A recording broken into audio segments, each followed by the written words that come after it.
exame PET para diferenciar os subtipos de doença hepática gordurosa e avaliar o risco de descompensação relacionado ao fígado nesses pacientes. Lembram do PET? Aquele exame que a gente falou lá no SLD? É um exame que pode ser feito no sangue ou no cabelo e que avalia o consumo de álcool de uma pessoa nas últimas 1 a 4 semanas. Ele dosa a fosfatidilcolina, que é um fosfolipídio de membrana que sofre uma modificação da sua molécula quando é exposta ao álcool. Ele consegue graduar o consumo de álcool. Um PET menor do que 0,05 significa um consumo não significativo, sem importância clínica ocasional. Um PET de 0,05 a 0,3 já mostra um consumo moderado a elevado. E um PET maior do que 0,3 já é um consumo considerado danoso. Então, nos pacientes com doença hepática gordurosa, aqueles com PET menor que 0,05 são os que são os verdadeiros MESOLs.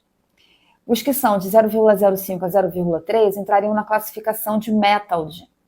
E os maior do que 0,3 são os pacientes com doença gordurosa relacionada ao álcool.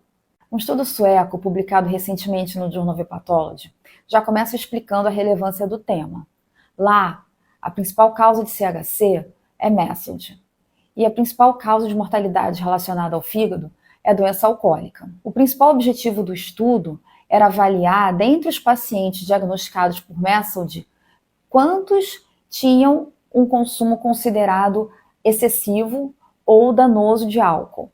Avaliar qual era o risco de eventos adversos hepáticos associados a cada um dos grupos de doença hepática gordurosa de acordo com o consumo do álcool, do MESOLD, do METALD e da doença alcoólica pura. E ainda avaliar se o nível basal do PET conseguia predizer o risco de mortalidade e de malus nesses grupos.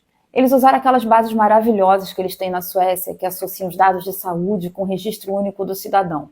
Então, eles pegaram numa base de 46 mil pacientes inicialmente, que eram atendidos em centros primários e secundários de saúde, todas aquelas pessoas com mais de 18 anos e que tinham, em algum momento entre 2012 e 2020, uma dosagem de PET.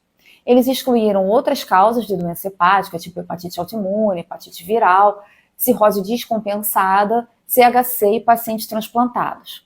E eles conseguiram ficar com em torno de 6 mil pacientes. Desses 6 mil pacientes, 66%, de acordo com o PET, eram realmente MESOLD. Tinham PET menor que 0,05. 20% eram METALD. Tinham o PET entre 0,05 e 0,3. E 10% eram doença hepática associada